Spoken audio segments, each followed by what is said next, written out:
Alors, si tu le permets, Fer, pour commencer, je voudrais poser 2 ou 3 petites questions à Agathon.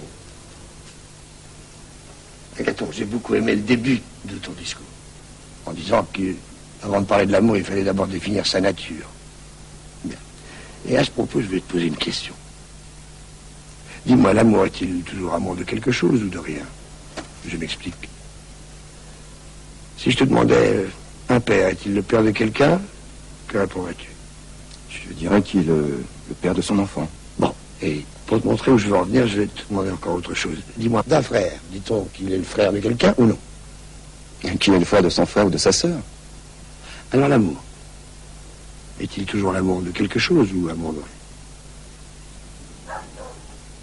Oui, bien sûr.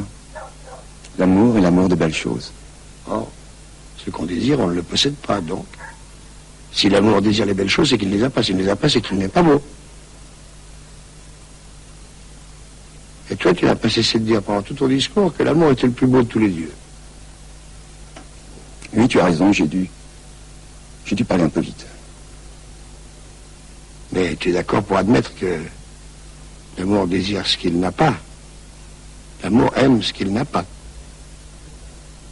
Oui. Apparemment. Socrate, je n'arriverai pas à te contredire. Qu'il en soit comme tu dis. Apparemment. Nécessairement, tu veux dire. Sache que c'est la vérité que tu n'arrives pas à contredire. Contredire Socrate, c'est facile.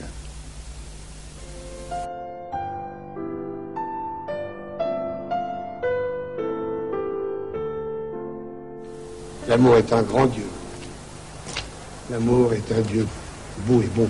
Non, l'amour n'est pas beau, l'amour n'est pas bon. Que veux-tu dire, Diotime? Serait-il laid? Nous ferait-il du mal? Pas de blasphème. Il n'est ni bon, ni beau, ni laid non plus. Il ne fait pas de mal.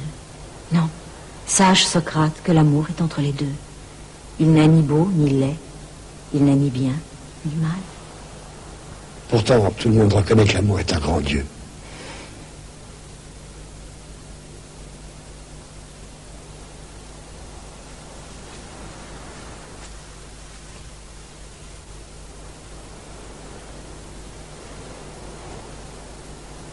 Un grand Dieu? Personne ne dirait même qu'il est un Dieu. Surtout pas toi, ni moi. Explique-toi, je ne te comprends pas. Si l'amour était un Dieu, il serait le plus heureux de tous les dieux, comblé de tous les biens du monde. Or, l'amour ne possède ni le beau, ni le bien. L'amour ne fait que désirer le beau et le bien. Alors l'amour serait un homme comme nous, un mortel? Non, pas du tout. C'est un grand démon, grand et bienfaisant.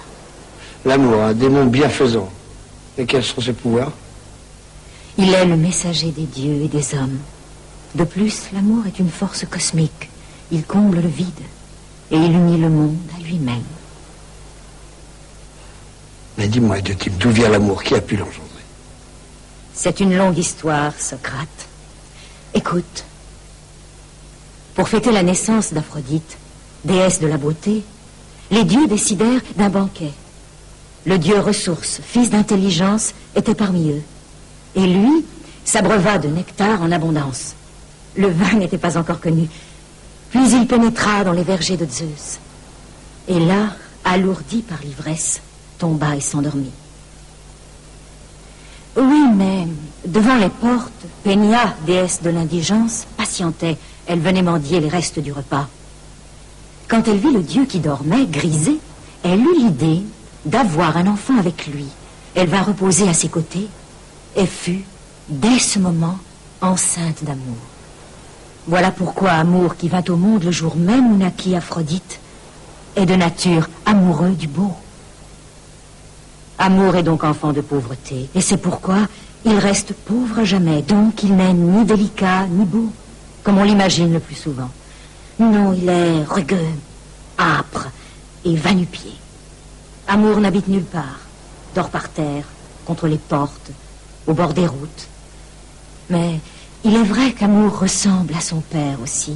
Il est plein de courage, sur le qui-vive. Alors c'est C'est un fabuleux chasseur. Sache en plus qu'il est passionné de pensée, qu'il a l'esprit d'un philosophe, que c'est un magicien ou un sophiste. Le même jour, il peut déborder de vie et puis mourir. L'amour peut tout conquérir. Il peut tout consumer, ce qu'avec tant de mal il gagne, de toute façon, il le perdra. Il ne lui restera jamais rien. Et dis-moi, Gatine, pourquoi dis-tu que l'amour est philosophe? C'est que la sagesse est la plus grande et la plus belle chose. L'amour est de par sa nature, uniquement l'amour du beau. Un grand démon. Voilà pourquoi l'amour est philosophe. Il est le désir de sagesse. Un grand et bien Entre son père, Dieu de savoir et de ressources, et sa mère, ignorante et pauvre. Tu pensais qu'amour était bel et bon, délicat, parfait, admirable. Tu pensais sans doute qu'amour était l'objet aimé. Mais non. L'amour, ce n'est rien d'autre que l'amoureux. C'est l'aspiration absolue vers le beau, impatiente, avide, sans cesse privé de beauté, privé de grâce. Dis-moi, étrangère, toi dont les discours sont si beaux, quel bien l'amour fait-il aux hommes? Les hommes ne désirent-ils pas tous le bonheur et la beauté? Ce désir si véhément, c'est la force de l'amour impérieux, rusé, séducteur. Toute l'aspiration au bien mériterait le nom d'amour. Mais les vrais amants, que désirent-ils? On a prétendu parfois que ce qu'ils aiment, c'est eux-mêmes, la moitié dont ils sont séparés, par nostalgie du tout qu'ils formaient avec elles-mêmes. Ce n'est pas vrai, cela. Non, les hommes n'ont pas le désir d'eux-mêmes, jamais. Regarde comme ils sont prêts à se faire couper les mains et les pieds lorsqu'ils savent que cela sauvera leur vie. Le désir le plus vrai de l'homme dans ce monde, c'est le bien. Mais cette passion, cette ardeur à posséder le bien, quelle œuvre doit-elle produire?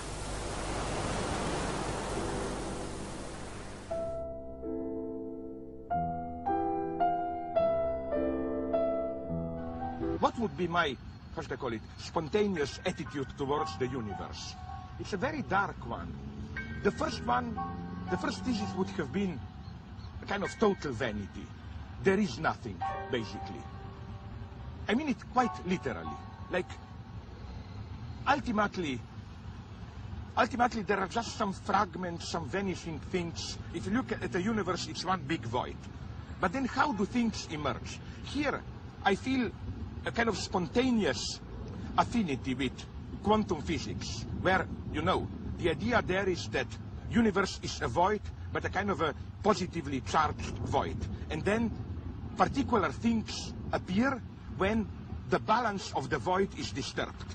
And I like this idea spontaneously very much, that the fact that it's not just nothing, things are out there. It means something went terribly wrong. That what we call creation is a kind of a cosmic imbalance, cosmic catastrophe, that things exist by mistake. And I'm even ready to go to the end and to claim that the only way to counteract is to assume the mistake and go to the end. And we have a name for this. It's called love. Isn't love precisely this kind of a cosmic imbalance? I was always disgusted with this notion of I love the world, universal love. I don't like the world. I don't know how I'm somewhere in between. I hate the world or I'm indifferent towards it. But the whole of reality, it's just it. It's stupid. It is out there. I don't care about it. Love for me is an extremely violent act. Love is not I love you all. Love means I pick out something and it's, you know, it's again this structure of imbalance. Even if this something is just a small detail, a fragile individual person, I say I love you more than anything else. In this quite formal sense, love is evil.